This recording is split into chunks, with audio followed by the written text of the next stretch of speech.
merci. Bonjour à toutes et à tous. Donc, on va être dans un exercice un peu difficile parce que je ne sais pas à quel public je m'adresse au niveau de vos connaissances informatiques et au niveau de vos connaissances en termes de vidéo. Donc, ce que je vais faire, c'est une présentation assez large. Et dans une première partie, dans une seconde partie, je vous inviterai à me poser toutes les questions que vous voulez. J'essaie de balayer les grands points qui peuvent vous servir si vous voulez euh, réussir votre vidéo avec peu de moyens. C'était vraiment le thème de cette intervention. Alors, on va aborder 5 points, en fait. Le premier point, ça va être de se reconcentrer sur ce qui est important dans une vidéo. Et ce qui est important dans une vidéo, c'est le fond avant la forme. Donc, on va en parler rapidement. Mais ce premier point sera vraiment crucial. Le deuxième point, c'est avec quel matériel on peut se filmer. Vous allez voir qu'en fait, vous avez tous probablement entre les mains de quoi vous filmer. Et d'ailleurs, ce qui me prouve que vous avez de quoi vous filmer, c'est que vous êtes dans une visioconférence où potentiellement vous pourriez être à l'écran si vous activiez vos webcams. Le troisième point, on va rentrer un tout petit peu dans la technique, mais vraiment très légèrement. C'est vous expliquer comment on compose un plan, donc comment on organise graphiquement son plan vidéo. Le quatrième point, c'est comment avoir un meilleur son. Donc là, j'aurai quelques petites infos à vous proposer. Et le dernier point, on va parler du montage et aller assez rapidement sur le montage, mais pour démystifier ce qu'est le montage et surtout revenir sur les éléments essentiels du montage, ce qui, en général, n'est pas les effets spéciaux. Donc le premier point, c'est le fond d'abord, la forme ensuite. Alors évidemment, avant de commencer à faire une vidéo, il faut se demander quel message on veut faire passer. J'enfonce un peu des portes ouvertes, mais il y a beaucoup de gens qui se disent ah, il faut absolument que je fasse une vidéo parce que mon entreprise ne peut se développer que si je fais une vidéo. C'est vraiment le meilleur support. Alors c'est sûr que aujourd'hui, c'est le support le plus tendance et le plus consommé. Les gens s'éloignent de plus en plus de la lecture pour aller vers l'image et le son. Mais pour autant, faut pas faire une vidéo juste comme ça en se disant bon, bah, je vais me mettre face à la caméra et puis je vais raconter ce que j'ai envie de raconter. La première question à se poser, c'est quel est le message qu'on veut faire passer et de travailler sur la formulation de ce message. Il y a une conférence TED qui est très intéressante sur le sujet qui s'appelle Start with Why, donc commencer avec le Why, W-H-Y, une conférence de Simon Sinek, Simon comme Simon et Sinek, S-I-N-E-K, et qui vous permettra de retravailler sur le message que vous devez faire circuler sur vous ou sur votre marque.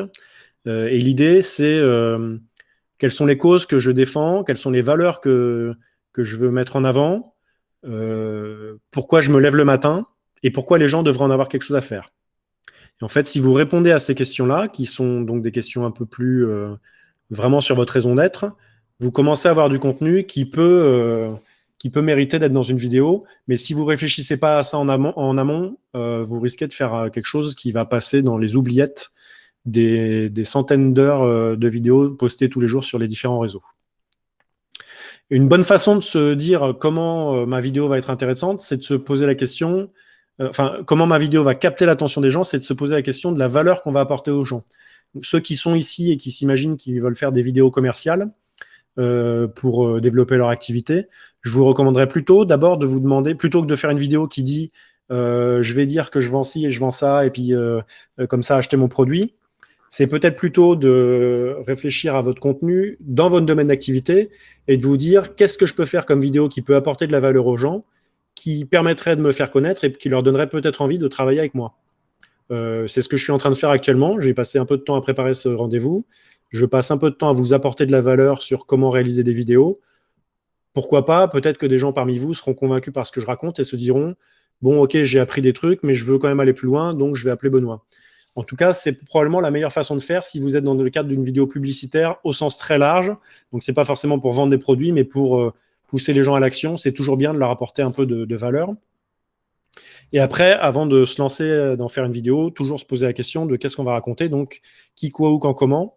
Ça s'applique. Je l'ai mis ici parce que, comme je ne sais pas exactement quel type de vidéo vous avez pour projet de réaliser, l'idée ici, c'est de se dire... si je suis sur un documentaire, par exemple, ou sur un reportage, ça peut vous inspirer sur les questions à poser. Et moi, quand je fais des documentaires ou des reportages, régulièrement, je demande à la personne qui est la vedette du documentaire, donc c'est-à-dire pas moi, parce que moi je filme, mais je lui dis, on est où et tu fais quoi? Ça permet d'avoir des gens qui vous répondent. Je l'ai fait avec la femme qui a été élue maire de Poitiers. Eh ben, je viens d'être élu maire de Poitiers, il est 19h30, on va fêter ça et je suis hyper contente. Quand je lui pose la question, on est où, tu fais quoi? Je la pousse à me faire une réponse qui va être très utilisable pour moi dans ma vidéo.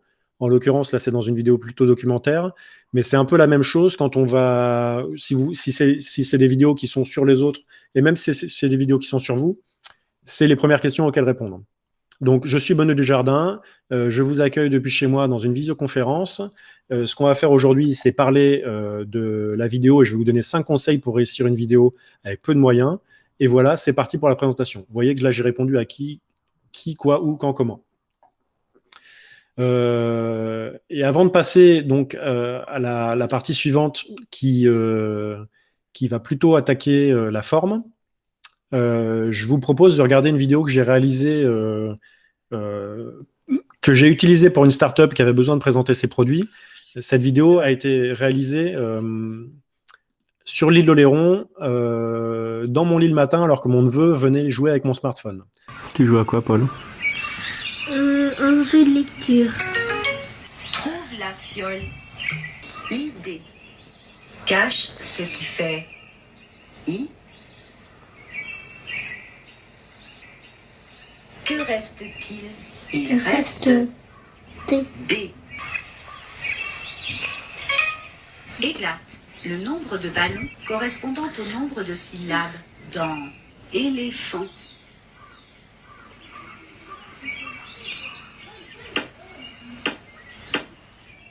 Salé, salon. Dans quel mot entends-tu le son et? Ça nous apprend les syllabes pour lire. À la fois, ça nous apprend un peu les mots. Ça nous apprend à reconnaître les lettres. Et les sons que font les lettres. Ouais, donc en fait, t'as des jeux sur ton téléphone. Tu me l'avais jamais dit, ça. Voilà, on aura reconnu mon rire un peu niais. L'idée de cette vidéo, c'était de vous montrer, avant qu'on rentre dans le vif du sujet, à quoi on peut arriver à la fin. Cette vidéo, elle a été faite avec un appareil photo professionnel, donc il y a des petits détails que vous n'auriez pas pu faire, mais demain, je peux faire exactement la même avec mon smartphone, sans trop de problèmes. Donc, c'est le premier point que je voulais aborder avec vous, c'est que votre smartphone est votre ami. Votre smartphone, vous allez pouvoir l'utiliser pour faire tout un tas de vidéos. Et l'exemple que je vais vous montrer suivant, c'est une vidéo qui a été réalisée au smartphone, qui est une des vidéos qui a le plus tourné ces dernières semaines sur Internet. Elle va vite vous parler. Et donc, c'est pour vous prouver que on peut se lancer avec peu de moyens. C'est pas la peine de se faire toute une montagne des problématiques de qualité et de performance technique. En fait, à partir du moment où le message ou l'approche est bonne, et où en tout cas il y a quelque chose dans la vidéo qui soit fait sourire, soit fait réagir, vous pouvez le produire vous-même avec peu de moyens. Donc je vous montre l'exemple suivant qui risque de peut-être en faire rigoler certains, mais qui a son intérêt et qui a eu son succès. Salut à toi, jeune entrepreneur. Alors si aujourd'hui je me permets de te contacter, c'est pour une raison très simple. Savais-tu que 95% de la population détenait 5% des richesses? Alors, est-ce que tu veux en faire partie? Il faut que tu te poses les bonnes questions. Est-ce que tu préfères faire pitié et prendre le bus tous les jours, ou commencer très rapidement à faire de l'argent avec moi grâce à ton téléphone et pouvoir peut-être acquérir ce genre de véhicule haut de gamme? Moi, je pense que la question, elle est vite répondue. Alors, soit tu me suis, soit tu vas demander de l'argent de poche à ta grand-mère pour aller au resto.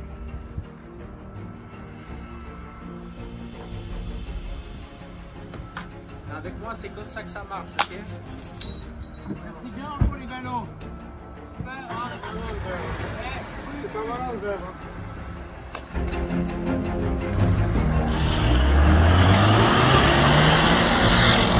Fais le bon choix. Bisous.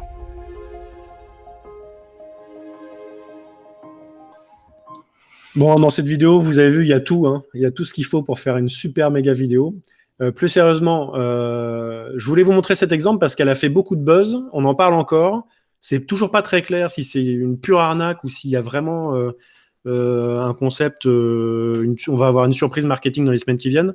À mon avis, c'est une pure arnaque et ils essaient de faire croire maintenant que c'était fait exprès, mais c'était vraiment fait pour l'arnaque. Toujours est-il que c'est une vidéo qui a été filmée avec un smartphone. Vous voyez que la qualité d'image est plutôt bonne. Le son, on entend un peu le vent qui va dans le smartphone, mais c'est pas non plus la fin du monde. Et cette vidéo, bon, sa qualité est, on va dire, assez moyenne, mais ça n'empêche pas de passer le message et d'avoir des bons résultats. Donc j'inviterai les uns et les autres à peut-être, au lieu de se bloquer, parfois des gens disent ouais, je ferai des choses quand j'aurai du matériel, ou j'ai toutes mes idées, mais tant que j'ai pas la super caméra à 2000 euros, je la ferai pas et tout ça. Bon, moi, je suis un peu dans le vent contraire de tout ça. J'ai commencé à faire des vidéos il y a un certain nombre d'années maintenant. Et au début, j'ai toujours fait avec le matériel qui était à ma disposition et je me suis débrouillé pour en tirer le plus possible. Donc, vraiment, commencez par filmer avec votre smartphone et je vous donnerai des détails techniques après, mais sur le matériel, ça peut passer. Ensuite, je vais vous présenter une caméra entrée de gamme que j'ai achetée à une époque pour faire du vlog. Donc le vlog, c'est comme un blog, c'est son carnet de bord, mais sauf que c'est avec de la vidéo. Et la caméra que je vous propose, c'est la Canon G7X qui coûte environ 600 euros. Donc ça, c'est pour ceux qui se disent j'ai peut-être un peu de budget dans mon entreprise pour commencer à faire des choses. Je veux pas prendre un smartphone parce que je veux monter un peu en gamme. Je vais prendre la caméra G7X. Donc l'intérêt qu'elle a, c'est qu'elle a un écran tactile qui vous permet, quand vous êtes en train de filmer quelqu'un d'autre, de faire le point sur la personne en appuyant sur l'écran. L'intérêt des caméras que je vais vous présenter maintenant, au-delà des smartphones, ce qu'elle propose, ce qui est très intéressant, c'est ce qu'on appelle le bokeh. Le bokeh, c'est la profondeur de champ, donc c'est le flou qu'on voit derrière le sujet qu'au premier plan. Et là, vous le voyez sur la photo, en fait, on voit l'appareil photo, et tout ce qui est vert derrière, c'est flou. C'est ce qu'on appelle le bokeh. Donc c'est cette profondeur de champ qui donne une dimension un peu plus cinématographique à vos vidéos. Si on revient sur l'autre blaireau tout à l'heure, lui, c'est filmé au smartphone. Là, il n'y a pas de profondeur de champ, donc vous voyez bien que ce qu'il y a derrière lui, c'est net, tout est plat. Bon, ça, c'est la différence majeure entre les smartphones et les appareils photo semi-pro, voire pro. Et donc, voilà, je conseille le G7X dans sa dernière édition. Donc, vous regardez bien si jamais vous achetez cet appareil photo. Alors, celui-là ou un de sa famille, hein, c'est parce que j'en ai acheté un comme ça que je vous le conseille et que je l'ai testé. Essayez de prendre ceux qui ont une entrée son, parce que pour tous les appareils photo ou toutes les caméras que vous pouvez acheter, alors un petit détail aujourd'hui, quand on parle de caméra, c'est quand même souvent des appareils photo maintenant, soit des comme ça, soit celui d'après que je vous montrerai, qui est celui que j'utilise avec mon boulot, parce que les appareils photo permettent de mettre des objectifs différents pour capter des images de meilleure qualité et notamment pour avoir plus de profondeur de champ, ce qu'on appelle donc le bokeh dont je viens de vous parler. Donc, c'est souvent des appareils photo et il y a souvent un son entrant qui est assez mauvais en fait sur ces supports-là. Donc, sur le G7X, il faut prévoir de prendre ça doit être le Mark III, le dernier, celui où il y a une entrée son. Vous regardez juste dans les spécifications, est-ce que je peux brancher un micro dessus? Parce que sinon, vous allez avoir le son de l'appareil qui va toujours un peu lointain, comme quand vous filmez avec un iPhone. Le son, on l'abordera un tout petit peu plus tard dans la présentation. Donc ça, c'est pour du semi-pro. Et puis pour du pro, là, je vous ai présenté ce que moi j'utilise. Donc c'est le Nikon Z6. Donc ça coûte environ 2500 euros. Alors le prix affiché publiquement, ça va être de 1500 euros pour l'appareil. Mais en fait, si vous ajoutez les objectifs minimum et les 2-3 matos qu'il faut mettre en plus, on est rapidement aux 2500 euros. Donc ça, aujourd'hui, alors c'est un montant qui reste significatif, mais à l'échelle d'une entreprise, c'est pas si énorme que ça, surtout si vous avez beaucoup de vidéos à produire. Moi, c'est mon métier quasiment principal, donc par rapport à des caméras qui, à une époque, coûtaient 15 000 euros, et c'était l'entrée de gamme pour commencer à faire des trucs bien, les prix ont quand même beaucoup baissé. Ça, c'était pour vous présenter le matos, mais encore une fois, on peut commencer juste avec son smartphone, son iPad, sa webcam, tout ce qui peut capter de l'image. Alors maintenant, on va parler de la composition du plan. C'est bien beau d'avoir du matos, mais qu'on ait un super appareil photo à 2500 balles, 3000 balles, 5000 balles, ou qu'on ait un smartphone, l'essentiel, c'est de commencer par bien composer son plan. Et là-dessus, je ne vais pas vous faire un cours trop long parce qu'on n'a pas le temps et c'est pas l'objet de cette réunion, mais une règle simple que beaucoup de gens n'appliquent pas, qui vaut pour la photo et la vidéo, c'est la règle des tiers. Donc, je vais d'abord vous montrer une vidéo qui va durer 2 minutes, et après, je vous expliquerai une vidéo qu'on a fait pour un client qui s'appelle Terena, et après, je vous expliquerai les astuces de cadrage. Donc, je vous invite à être attentif à la vidéo, à regarder les plans, regarder où se situent les gens dans le plan. Est-ce qu'on a mis le personnage au milieu, à droite, à gauche? Où se situent les éléments de décor dans le plan? Et après, je vous explique qu'est-ce qu'on a appliqué dans la règle des 1/3. Moi, je m'appelle Victor Eglantier, j'ai 26 ans. Donc, je suis installé sur ce site depuis 4 ans, depuis 2014. Donc, j'élève 600 brebis dans le but d'élever des agneaux qui vont être vendus en label rouge Le Diamandin. C'est ce que vous retrouvez sur le gigot que vous allez acheter chez votre boucher ou au supermarché. C'est assez valorisant pour l'éleveur parce qu'on produit une viande de qualité, des brebis qui ont mangé de l'herbe, des agneaux qui ont mangé que des produits issus soit de l'exploitation, soit du territoire. Et après, j'ai 150 hectares de céréales et 4,5 hectares de pommiers. Terena m'a paru être une bonne coopérative, notamment donc avec des aides au niveau des financements pour les outils d'aide à la décision, qui sont des outils qui nous aident au quotidien à la gestion de notre exploitation. Une journée type de travail où moi je me lève à 6 h du matin. Je commence par m'occuper de mes brebis, principalement quand c'est à l'intérieur, avec l'agnellage, ces choses comme ça. Après, il faut savoir que quand on est en vraie période d'agnellage, c'est aussi la nuit, donc je me relève plusieurs fois par nuit pour surveiller. Mais sinon, donc, je commence à 6 h du matin, donc je nourris les brebis. Ensuite, je fais le tour à celles qui sont dans les champs pour faire de la surveillance. Et puis ensuite, de la surveillance des parcelles de céréales, la surveillance en arboriculture. Et puis après, les divers travaux de la journée. Ce qui donne envie de me lever le matin, c'est mon métier de tous les jours que je fais par passion. Vraiment, on est dans un cadre qui est vraiment exceptionnel. On élève des animaux, on a la chance de faire le métier d'agriculteur qui consiste à faire pousser des plantes, que ça change tous les jours, et d'élever des animaux qu'on peut voir grandir. Et du coup, moi, ça tous les jours, ça me pousse à me lever le matin.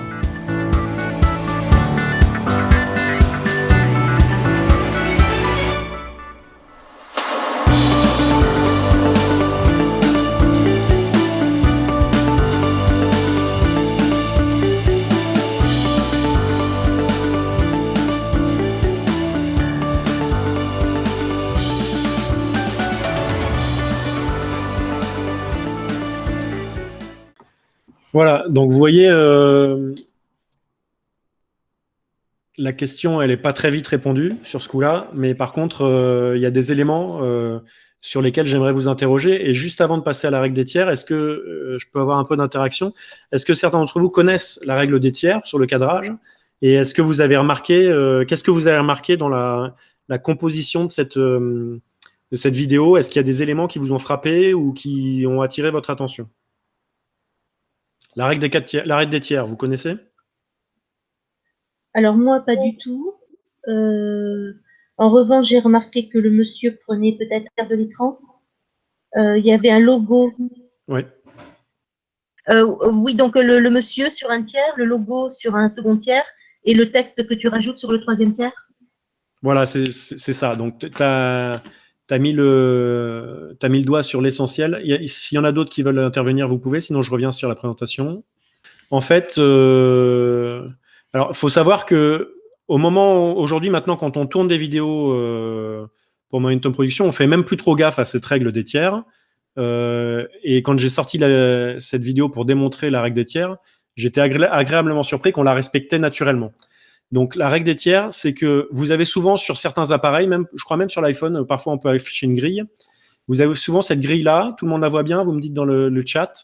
Donc, cette grille qui vous découpe l'écran en 9 carrés. En fait, à chaque fois, il y a des barres qui se trouvent. Cette barre-là se trouve au premier tiers de la largeur. Cette barre-là se trouve au deuxième tiers de la largeur. Cette barre ici se trouve au premier tiers de la hauteur. Et celle-là au deuxième tiers de la hauteur. En fait, l'idée de la règle des tiers, c'est d'essayer de mettre ces sujets à peu près aux intersections. Donc, il y a des exemples sur Internet que je n'ai pas forcément repris parce que je préférais vous montrer sur mon travail, mais il y a un exemple de Gandalf dans Le Seigneur des Anneaux. On voit bien que le regard de Gandalf, il y a un plan où il a le regard ici. Il y a plusieurs exemples comme ça que j'ai trouvé assez intéressants. Donc, l'idée, c'est que vous allez positionner vos sujets quand vous les filmez, si vous êtes en mode reportage ou en mode interview, sur la logique des tiers. Et après, si vous êtes en mode témoignage face caméra, là, on mettra la personne au centre. Mais c'est le seul moment, le témoignage face caméra, c'est le seul moment où on met la personne au centre. Donc, je vous montre par l'exemple que là, Victor, il est effectivement plus ou moins sur le tiers. Si on voulait être parfait, il aurait fallu que l'œil qui est ici, là, alors je ne sais pas si on voit ma souris, donc que son œil qui se trouve à la gauche de l'écran soit vraiment sur le tiers. Mais après, on compose toujours en se disant il faut quand même un peu d'espace au-dessus de la tête, un peu d'espace en dessous de la tête et pouvoir voir la personne. Mais là, vous voyez bien qu'il se trouve au tiers et qu'il a le regard qui part dans un certain sens. Si on continue sur les autres plans, vous voyez qu'ici, quand on cadre, quand il marche avec ses brebis, on ne fait pas le cadrage au hasard, on le place naturellement, on ne s'est pas dit en cadrant, tiens, il faut que je le mette au tiers et tout, on le passe naturellement là dans une forme de mouvement. Lui, il entraîne le mouvement et il est au dernier tiers latéral si on va vers la gauche de l'image, et il est suivi par ses brebis. On aurait pu le mettre au premier tiers aussi, on aurait vu moins de brebis, mais on aurait vu plus d'espace devant lui, on aurait pu plus se projeter vers l'avenir. Mais là, la volonté, c'était vraiment de montrer qu'il y avait beaucoup de brebis qui le suivaient. Ici, vous voyez que ce n'est pas un hasard, et encore une fois, on ne s'est pas posé la question au tournage, ça devient naturel chez nous, mais ça ne l'est pas chez beaucoup de gens, notamment aussi dans la photo. Mais ce n'est pas un hasard qu'il n'est pas au milieu de l'image, et là, on voit bien un chemin qui se trace, notre personnage qui arrive au deuxième tiers de l'image, et le chemin continue. Vous voyez le passage du tracteur.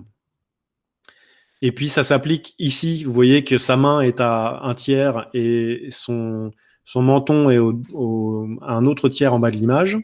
Donc tout ça s'appelle la composition de l'image et c'est très important. Là, c'est pareil. Ce qui se passe le plus important et se positionne sur un tiers de l'image. Pour finir, pareil, quand on fait le plan ici, on aurait pu avoir d'autres types de plans. Je ne dis pas que c'est le plan parfait qu'il faut faire, mais c'est un plan qui illustre bien. On voit la main qui travaille, on voit aussi le reste de l'ordinateur. Et comme on est avec du matériel professionnel, vous voyez que le net est fait sur la main et qu'on a du bokeh devant et derrière. Donc, on a du flou devant la main. Le début de l'ordinateur est flou et l'arrière de l'ordinateur est flou.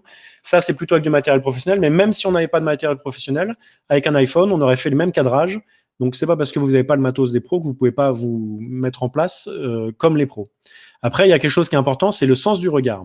Donc, je vais vous montrer l'image qu'on a faite. C'est celle-là.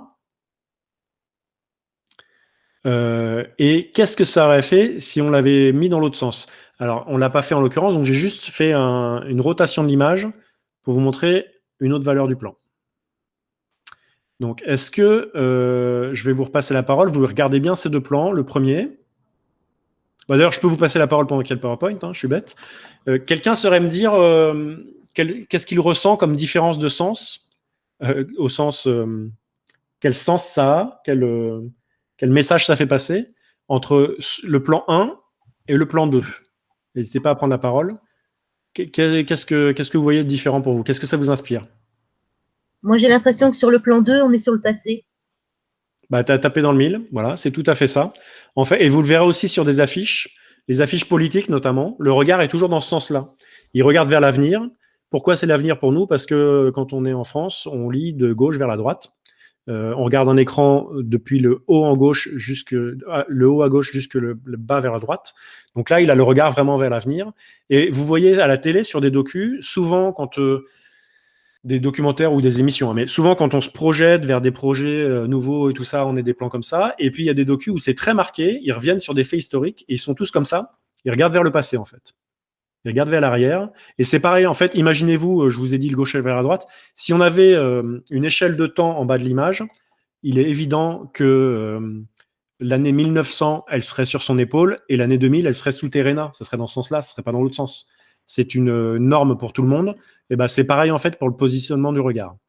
Donc très important pour vous. Si vous êtes en train d'interviewer quelqu'un ou même si vous faites une vidéo où vous vous faites interviewer par quelqu'un, si vous êtes sur des projets, lancez-vous avec nous, on peut se développer, tout ça, il faut avoir le regard tourné vers l'avenir, sinon vous envoyez un contre-message, c'est-à-dire venez avec nous, vous verrez, on est des winners, on regarde vers l'avenir. Si on fait ça en regardant vers le passé, il y a quelque chose de cognitif qui passe pas chez chez le spectateur. Donc, les tiers, vous avez bien noté, on en reparlera tout à l'heure si vous avez des questions, on essaie de positionner ces sujets dans des tiers de l'image et le regard.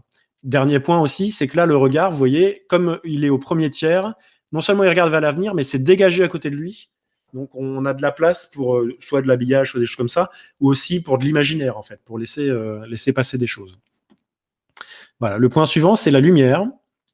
Donc, pour la lumière, je vais revenir. Alors, là-dessus, c'est pareil, je risque d'enfoncer des portes ouvertes, mais malheureusement, c'est des portes ouvertes qui ne sont pas toujours respectées par les gens. Par exemple, pour faire cette visioconf avec vous, donc là, on est en webcam, hein, donc c'est du matos vraiment basique. Ben, vous voyez que j'ai fermé mon volet derrière, parce que si j'avais ouvert mon volet, je serais dans un très mauvais contre-jour. Après, donc quand vous êtes dans une pièce, toujours se dire, je n'interviewe pas quelqu'un qui a une fenêtre dans le dos. S'il y a une fenêtre derrière moi, ce qu'on fait, c'est qu'on met le caméraman dos à la fenêtre et le sujet qui va se faire interviewer face à la fenêtre. Pareil avec des lumières qui peuvent venir du plafond. Si j'allumais la lumière qui est au-dessus de moi sur le plafond, bah, je vais vous faire un petit test, vous allez voir, c'est dégueulasse.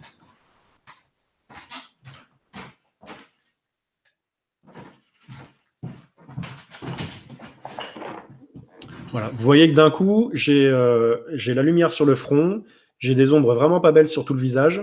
Donc, ce type d'éclairage, absolument à éviter. Et si vous faites votre vidéo vous-même, vous allez peut-être être dans un lieu où il faudra vous dire « Oula, il y a une lumière juste au-dessus de ma tête, il faut que je recule d'un ou deux pas. » Et dans les pièces, en général, les salles d'entreprise notamment, il y a des lumières tous les mètres ou tous les mètres 50. Il faut essayer de vous trouver entre deux lumières. Ou alors, si vraiment c'est trop désagréable, d'éteindre les lumières, ouvrir les fenêtres et essayer de jouer avec la lumière du jour. Je vais éteindre pour redevenir présentable.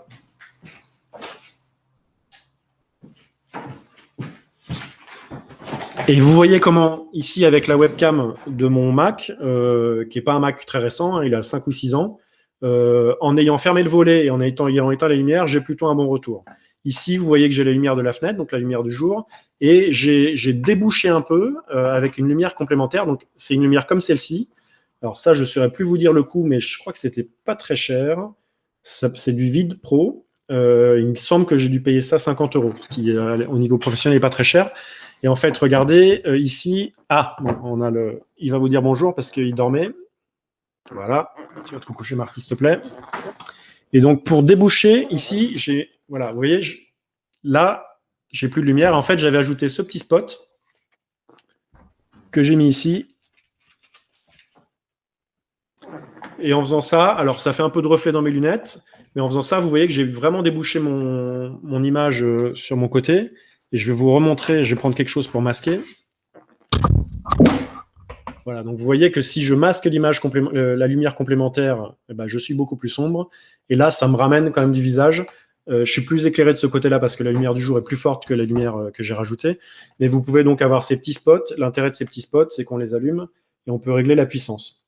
Donc là-dessus, bon, c'est la webcam qui capte pas très bien. Je suis à puissance minimale et on pourrait imaginer que, voilà, s'il était plus tard dans la soirée, que je mette ça sur le côté, voilà, et vous voyez, là, je suis encore plus lumineux que si j'avais juste utilisé la lumière du jour. Donc ça, c'est quand même... Utiliser ces lumières-là, ça commence à représenter des petits budgets. La feinte que vous pouvez faire quand vous êtes chez vous ou dans votre entreprise, c'est juste déplacer certaines lumières de la pièce pour vous dire comment je fais pour, ne pas avoir de lumière derrière, mais plutôt avoir des lumières devant. Peut-être avoir une petite lumière alors, le spot, on me demande dans le chat, c'est un Vide Pro, V-I-D-P-R-O. Il faut chercher lumière complémentaire LED, LED. Mais ça, vous pouvez le faire aussi, donc sans trop de difficultés. Vous pouvez ajouter ces lumières-là en utilisant des lumières normales du quotidien que vous positionnez pour essayer de rajouter un peu de luminosité. On va essayer un truc, je n'ai pas testé avant, donc je ne sais pas comment va réagir ma webcam, mais sur ce type de plan, on peut imaginer que la lumière qui se trouve là-bas, si je la pointe vers le bas et que je l'allume, ça nous fera un petit spot lumineux en arrière-plan de moi qui suis en train de parler, qui pourrait apporter quelque chose d'agréable aussi à l'image.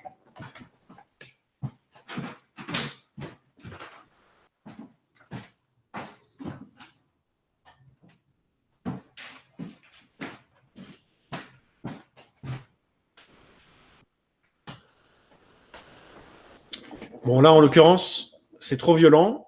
Mais pourquoi? C'est parce que je suis avec une webcam qui est une vieille webcam et donc qui capte la lumière de façon très agressive. Mais on peut imaginer que sur un appareil de meilleur niveau, une lumière comme ça pointée vers le bas, ça va vous faire un point lumineux derrière et ça va un peu participer à la composition de votre image. Je vais l'éteindre parce que c'est pas joli, vous m'excusez.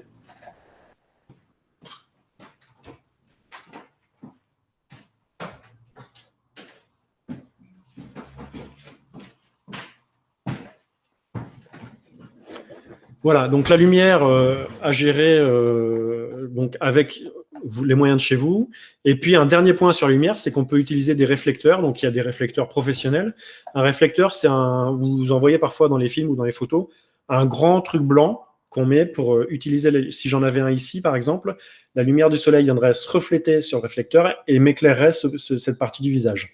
Donc le réflecteur, ça s'achète, mais ça peut aussi se faire tout simplement avec des feuilles blanches ou avec un t-shirt blanc, quelque chose de blanc, que vous allez approcher assez près du visage pour essayer de récupérer une lumière qui vient d'ailleurs, qu'elle rebondisse sur ce réflecteur et qu'elle éclaire un bout du visage ou du personnage. Donc tout ça, c'est faisable quand même globalement, un peu avec les moyens du bord aussi, sans trop de soucis. Maintenant, on va parler du son. Alors, bon, je vous mets pas le PowerPoint parce que c'est pas la partie la plus illustrée du PowerPoint. Donc le son, vous allez partir d'abord avec... alors, j'ai pas vu la dernière question de... Il y avait une question. Élise, il faudra reformer votre question parce que je ne suis pas sûr de l'avoir comprise. Donc on passe au son. Vous allez partir avec le son de base qui est, si vous avez un téléphone portable, le son de votre téléphone portable. Première chose, quand je tourne, moi, je rentre dans une pièce, j'écoute le son. Donc, est-ce qu'il y a du bruit? Est-ce qu'il y a une clim qui tourne? Est-ce qu'il y a quelque chose qui se passe? À Cobalt, par exemple, je suis le premier à remarquer que quand on est dans la salle de réunion en bas de Cobalt, on entend beaucoup de parquets qui grincent quand les gens marchent à l'étage du dessus. Et donc ça, c'est quelque chose qui, moi, m'agresse totalement parce que c'est mon métier. Et donc, dès que je vois ça, je me dis « Oh là là, c'est pas possible cette salle ». Donc, il y a des... Merci. Merci du coup. Grâce à toi, on n'arrivera plus jamais à commercialiser le grand salon. Allez. Non, mais on peut quand même l'utiliser pour des tournages. Il faut juste demander aux gens du dessus de ne pas marcher. Non, mais plus sérieusement, le son, voilà, la première chose à faire, c'est d'être attentif à son environnement et se poser la question, est-ce que c'est un environnement sonore qui est suffisamment agréable pour faire mon enregistrement? Donc, s'il y a tout un tas de choses, un frigo, une clim, du matériel qui fait du son, il faut tout débrancher. Ensuite, se poser la question de est-ce que ma pièce résonne beaucoup? Donc, ce que je fais parfois qui surprend, c'est quand je rentre dans des pièces, j'applaudis comme ça. Vous claquez très fort dans vos mains et vous voyez si est-ce que ça fait de l'écho ou est-ce que les murs absorbent le son. Donc, il y a déjà la problématique de l'environnement. Après, si on est dans un environnement suffisamment calme, on peut imaginer que votre smartphone suffise pour capter du son. Ça ne sera pas le meilleur son du monde, mais ça peut passer. Après, il y a plutôt des astuces et c'est là-dessus que je vais revenir. On commence, la première astuce, c'est le kit main libre. C'est-à-dire qu'un kit main libre de smartphone peut aujourd'hui vous servir de micro-cravate. Ce qu'on appelle le micro-cravate, ce que vous voyez à la télé, c'est un micro qui est attaché à peu près ici. Donc, première astuce, c'est d'utiliser son kit main libre, s'il est assez long, pour le glisser sous le t-shirt et le faire sortir ici. Et comme ça, on a une source de son qui est vraiment tout près de la personne qui parle et pas juste dans l'appareil où là, on peut avoir pas mal d'écho. Ensuite, si on veut investir un peu plus dans du matériel, on peut acheter des micro-cravates. Alors, il existe des micro-cravates pour smartphone. Donc, vous prenez un micro. Je vous suggère de prendre plutôt un micro qui a 2 mètres de longueur. Je ne saurais pas vous dire quel type de micro prendre parce que moi, je ne l'utilise pas, mais je sais que ça existe. Vous allez sur Google et puis vous cherchez micro-cravate pour smartphone. Sachant que ça s'appelle un lavalier en anglais. L-A-V-A-L-I-E-R.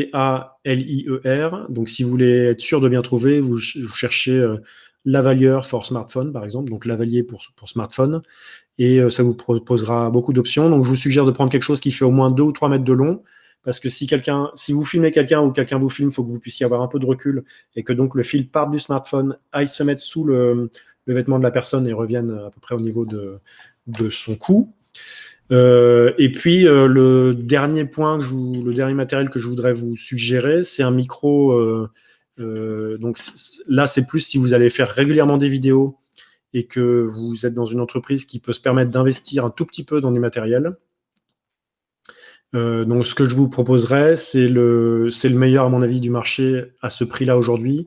Dites-moi OK si vous voyez bien la vidéo, s'il vous plaît. C'est le Rode Wireless Go. Donc, le Rode Wireless Go, il coûte 180 €. C'est un petit micro très efficace que j'ai en ma possession. Donc, ce que vous voyez à l'image, la partie gauche de l'image, donc on voit le micro Rode avec en dessous l'état des piles et tout ça. Ça, c'est donc le récepteur. Donc, c'est ce que vous allez garder avec vous et brancher sur votre smartphone. Alors, ça se branche sur un smartphone ou sur un appareil photo caméra ou sur même une caméra professionnelle avec un mini jack. Donc, les mini jacks, c'est les prises micro comme on a pour les anciens casques, tout ce qui n'est pas Apple. Donc, donc, il y a un récepteur et l'autre, c'est l'émetteur que vous allez pouvoir clipper sur le col d'une personne. Vous voyez tout en haut, il y a un petit truc qui dépasse. Et ben là, c'est une espèce de clip un peu en mode pince à linge qui vous permet de clipper ce micro sur le t-shirt d'une personne. Donc, en général, le micro, on le clip vraiment ici. On met plutôt le micro à l'intérieur parce qu'il y a un gros Rode écrit dessus. Donc, on n'a pas spécialement envie de faire de la pub pour Rode. Et ça vous permet de suivre une personne jusqu'à 50 mètres et d'entendre tout ce qu'elle raconte et de pouvoir faire donc soit une interview de loin, soit un peu en mode documentaire. Quand il y a eu l'élection à Poitiers il y a 10 ou 15 jours maintenant, j'ai posé ce type de micro sur la nouvelle maire et toute la soirée, je l'ai suivie. Elle avait même oublié qu'elle avait un micro et moi, j'avais un retour son dans mon appareil photo et je pouvais la suivre, savoir ce qu'elle dit et être vraiment en mode documentaire inside. Quand on a ce type de micro, c'est intéressant de pouvoir aussi imaginer avoir un casque en retour son. Donc, si vous le mettez dans votre smartphone, vous n'aurez pas de retour son parce que vous n'avez qu'une prise, donc vous n'avez pas une prise rentrée, une prise sortie. Donc, vous êtes un peu bloqué. Mais si vous le mettez sur un appareil photo ou de tournage, là, pensez bien à brancher le casque pour toujours avoir un retour son, pour toujours savoir si vous captez bien le son de la personne ou si le micro n'est pas allé se foutre quelque part plus bas et que ça frotte sur un t-shirt ou quelque chose comme ça. Donc, le Rode Wireless Go, c'est vraiment le meilleur. Donc, 180 €, ça reste un investissement, mais il faut vous dire que les micros que moi j'utilise pour des tournages professionnels, d'interviews et tout ça, c'est 700 € le micro. Donc, un micro HF, ça coûte très cher. Quand on a vu arriver les Rode, on s'est dit, waouh, c'est pratique. Et surtout, il n'y a pas beaucoup d'installation, c'est juste à clipper. Donc, vous allez gagner beaucoup de temps par rapport à toute la mise en place. On va passer sur le point suivant, qui est le montage. Donc, le montage, la première chose à savoir, c'est que dans le montage, plus c'est court, plus c'est bon, contrairement à dans d'autres situations dans la vie, par exemple les vacances. Donc, plus c'est court, plus c'est bon, parce qu'on a tendance à vouloir, quand on se lance dans le montage. Alors ici, volontairement, je ne parle pas de logiciel de montage parce qu'il en existe plein. Je vous invite plutôt à chercher vous-même sur Google. Et je ne saurais pas très bien vous conseiller parce que moi, je travaille avec un logiciel professionnel qui s'appelle Adobe Premiere Pro. Et donc, je n'ai pas l'habitude des logiciels moins professionnels. Mais l'idée du montage, c'est quand même de couper un moment et de couper un autre moment et de coller ces deux moments l'un avec l'autre. Il faut vraiment rester dans cet esprit-là du montage. Ça s'appelle le cut en anglais d'ailleurs. On fait du cut et donc on va couper des bouts et puis les mettre bout à bout. Quand on fait ces premiers montages, on tombera souvent amoureux de ces images et on se dit ouais là c'est sympa, là tiens regarde ça c'est cool, il faut que je le garde. Et en fait la plupart des choses qu'on garde nous intéressent que nous et pas vraiment les autres. Donc il faut vraiment couper le plus court possible en se disant qu'est-ce qui est indispensable dans ma vidéo, qu'est-ce qui est indispensable dans mon message. Tout ce qui n'est pas indispensable, il faut que ça dégage parce que sinon vous allez perdre les gens. Les formats, les durées des montages aujourd'hui, à plus d'1 minute 30, il faut vraiment que vous ayez quelque chose d'intéressant à raconter pour que les gens suivent. À 2 minutes 30, c'est bien. Au-dessus, soit c'est un documentaire ou un événement sportif et les gens vont regarder, soit c'est votre vidéo à vous et tout le monde va décrocher parce qu'en fait, les durées d'attention sont de plus en plus courtes. Donc vraiment, pour le montage, faire court. Et je conseillerais aussi de faire simple. Donc, ne pas vouloir faire afficher des trucs qui défilent dans tous les sens, des logos en flammes. Les transitions, ne pas s'embêter trop avec les transitions, faire juste des cuts. Je passe d'un plan à l'autre. Et une chose importante dans le clip de Terena que vous avez vu tout à l'heure, que je vous ai montré, on a à la fois interviewé le monsieur. Donc, l'idée, comment ça se passe sur un tournage, on fait une interview de 10 à 15 minutes pour en garder même pas 1 minute 30. Ce que je fais quand j'interviewe, c'est que je me mets face à la personne et que je fais de l'écoute active. Donc, j'ai en face de moi le sujet interviewé, je lui pose des questions et en même temps qu'il me répond, je vérifie, attention, est-ce que sa réponse est bien formulée? Est-ce qu'il a dit tout ce que je voulais comprendre? Est-ce que si on enlève ma question, on a bien compris sa réponse? Donc, ça veut dire souvent inviter les gens à reformuler la question. Par exemple, si je vous dis comment vous appelez-vous, si quelqu'un me répond Benoît Dujardin, je ne peux rien faire de ça au montage. Donc, il faut leur dire, si je vous dis comment vous appelez-vous, vous me répondez je m'appelle Benoît Dujardin. Et ce que je dis souvent au début des montages, des interviews, pardon, pour conditionner mes sujets, c'est je leur dis, si je vous demande si vous faites du vélo, ne me répondez pas oui, dites-moi, je fais du vélo depuis que j'ai l'âge de... Voilà. Donc, faire bien attention à ça. Quand on interviewe, on fait une écoute active. Et puis, une fois qu'on a fait ces 10 minutes et qu'on dit, c'est bon, j'ai de la matière, ne pas oublier à faire des plans de coupe. Donc, c'est ce que vous avez vu sur Terena, tous les plans d'illustration, où on le voit avec ces différents animaux, on le voit dans les champs et tout ça. L'objectif de ces plans, c'est à la fois d'illustrer d'autres choses que juste lui qui parle dans un champ, et c'est aussi de mettre ces plans pour cacher les moments où, en fait, ici, il a dit un truc bien, au milieu, c'était pas très bien, après, c'était bien. J'ai enlevé le milieu, je regroupe les deux au montage, et par-dessus le moment où je passe d'une phrase à l'autre, je mets une image d'où il est en train de marcher dans le champ, et comme ça, la personne qui regarde, elle ne se rend pas compte, elle a l'impression qu'il a un discours fluide. Mais en fait, je vous le répète, en général, pour 1 minute 30, j'ai au moins 10 minutes d'interview, parce que y a des réponses qui sont à côté de la plaque, il y a des réponses qui sont moins intéressantes. Donc vraiment, voilà. Et l'autre point, c'est quand on fait les interviews, ne pas hésiter à faire trop long. Vaut mieux avoir un peu trop d'interviews et ne garder que les moments les meilleurs, que de se retrouver un peu sec et de se dire, mince, on n'a pas abordé ce sujet-là, je ne peux pas en parler. Voilà. Et le dernier point, j'en ai pas trop parlé tout à l'heure, sur l'interview Terena, dans vos vidéos, n'ayez pas peur de l'authenticité. Vous avez vu que notre agriculteur, tout à l'heure, il faisait quelques fautes de français. C'est pas grave tant que c'est des fautes de français légères et tant que ça correspond, tant que le message global est intéressant et que le personnage est captivant. On va pas le faire arrêter à chaque fois et lui dire non, écoute, t'as mal conjugué tel verbe. Ça peut avoir son charme. Il faut pas forcément viser la perfection parce que sinon on passe des années et des années sur des vidéos sans jamais rien sortir. Donc je reviens sur les plans de coupe très rapidement. Les plans de coupe indispensables. Donc quand vous faites un tournage, commencez par l'interview. Comme ça, vous allez avoir tout ce que vous a dit le sujet, ou même si c'est vous saurez tout ce que vous avez dit.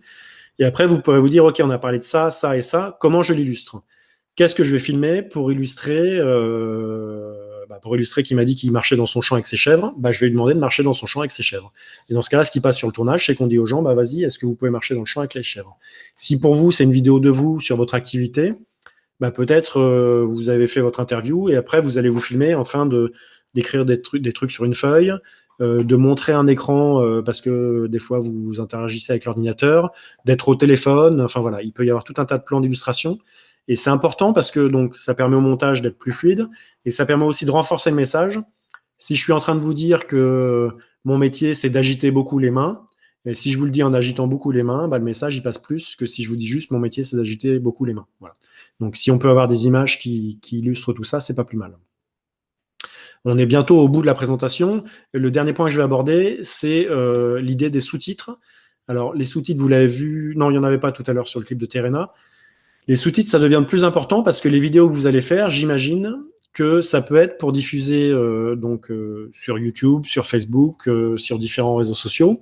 Et ça peut être aussi pour diffuser dans votre entreprise, dans une salle où il y a du monde, sur un salon.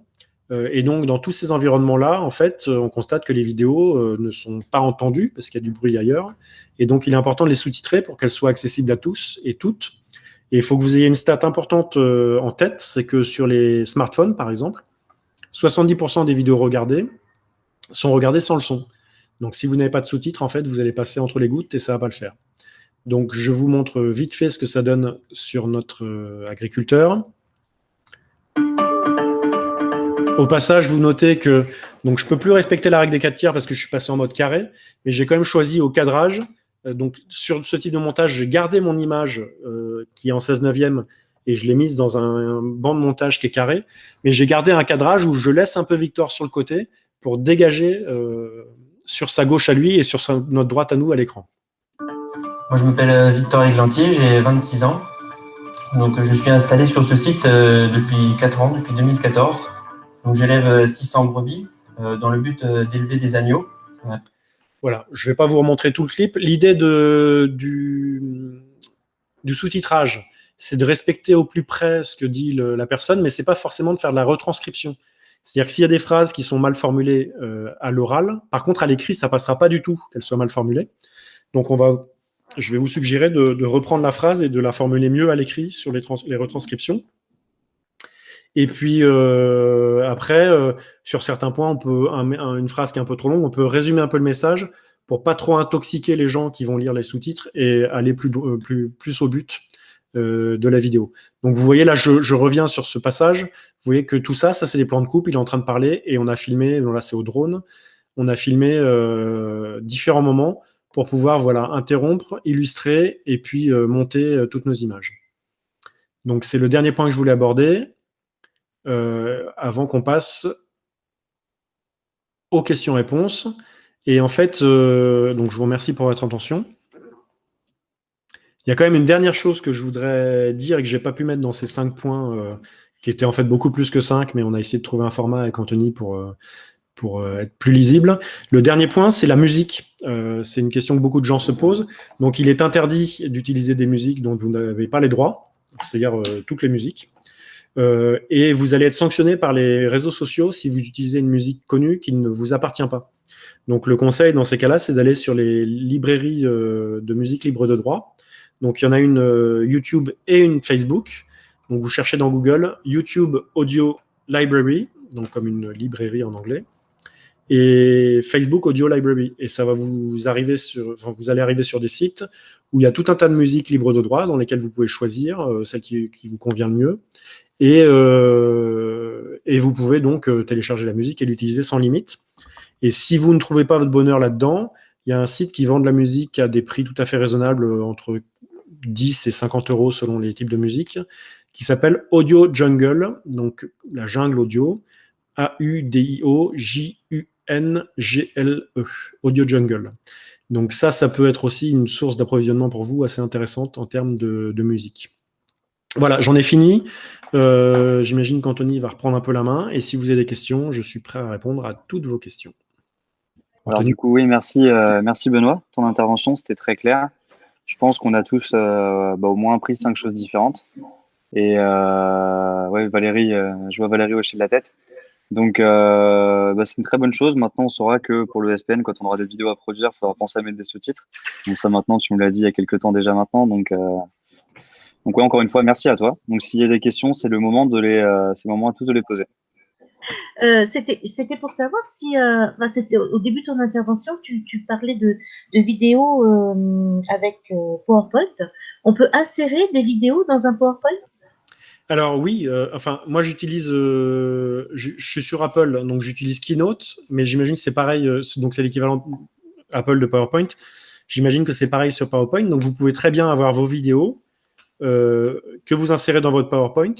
Et quand vous exportez le PowerPoint, ça va exporter les slides et les vidéos qui sont dedans comme des vidéos. Ouais. Je vais tenter l'exercice. Voilà. Et en fait, donc toute la présentation, là, finalement, je l'ai faite sur une vidéo qui était une vidéo exportée de mon PowerPoint. Ce que vous pouvez même calibrer, c'est le temps qu'il passe sur chaque slide. Donc là, en l'occurrence, ça devait être 5 secondes. Donc vous pouvez très bien imaginer, ça pourrait être une façon de hacker un peu le système, de vous dire, je veux une vidéo où il y a du texte et tout, en fait, je vais me faire mon PowerPoint et puis je vais me débrouiller toute seule avec mon PowerPoint, quoi. Ça peut être une façon, si c'est fait avec... Après, la question, c'est juste, est-ce que c'est fait avec talent? Mais ça peut être une façon intéressante de le faire, ouais. Juste, quand tu dis exporter, ça veut dire quoi? Parce que je sais exporter un fichier Excel ou des choses comme ça. C'est pareil, tu vas à mon avis, dans PowerPoint, ça va être dans Fichier, exporter sous ou exporter vers. Et là, il te propose différents formats. D'accord. Et là, tu dis vidéo. Tout simplement. Ouais. Si tu trouves pas, tu m'envoies un message, je te dirai. Enfin, j'essaierai, je te dirai. Sur Keynote, c'est comme ça. C'est fichier exporté vers ou. Et je vais voir parce que j'ai jamais eu l'occasion de faire ça. Moi, ça reste très administratif, donc. Ouais, Keynote, je l'ai sous les yeux, c'est fichier exporté vers vidéo.